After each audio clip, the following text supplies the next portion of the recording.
Let's see if we can multiply 9 times 0.6.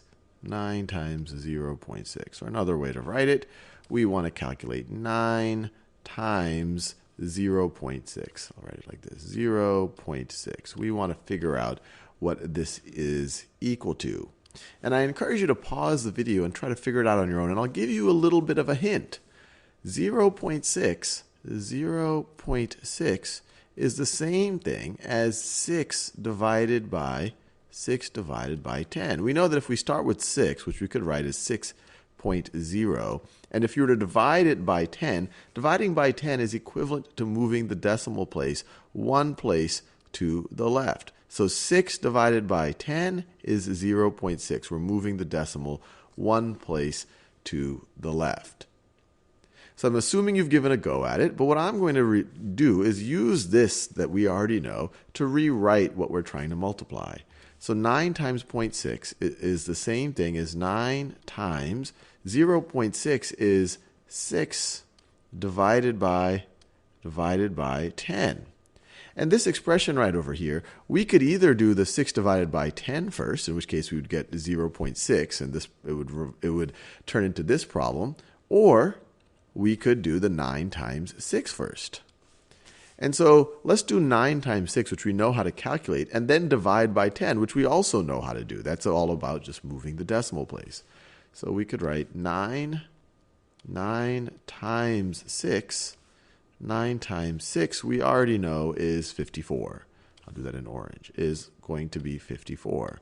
So this right over here is 54.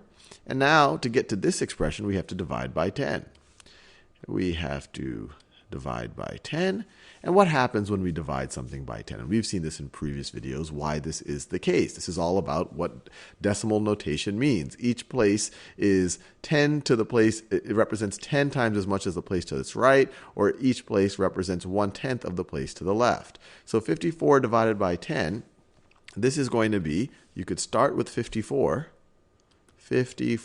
and I'll put a 0 here after the decimal, and when you divide by 10, that's equivalent of shifting the decimal 1 to the left. This is going to be equal to 5.4, and that should make sense to you. 5 times 10 is 50, 0.4 times 10 is 4, so it makes sense that 54 divided by 10, I shouldn't say equal, I'd write 54 divided by 10 is equal to 5.4. So this right over here is equal to 5.4, and that's what this is. This is equal to 5.4. Notice, 9 times 6 is 54. 9 times 0.6 is 5.4. Now you might see a little pattern here. Between these two numbers, I had exactly one number to the right of the decimal. When I take its product, let's say I ignored the decimal. I just said 9 times 6, I would have gotten 54. But then I had to divide by 10 in order to take account of the decimal, take account of the fact that this wasn't a 6, this was a 6/10. And so I have one number to the right of the decimal here. And I want you to think about whether that's a general principle. Can we just count the total numbers of digits to the right of the decimals, and then our product is going to have the same number of digits to the right of the decimal? I'll let you think about that.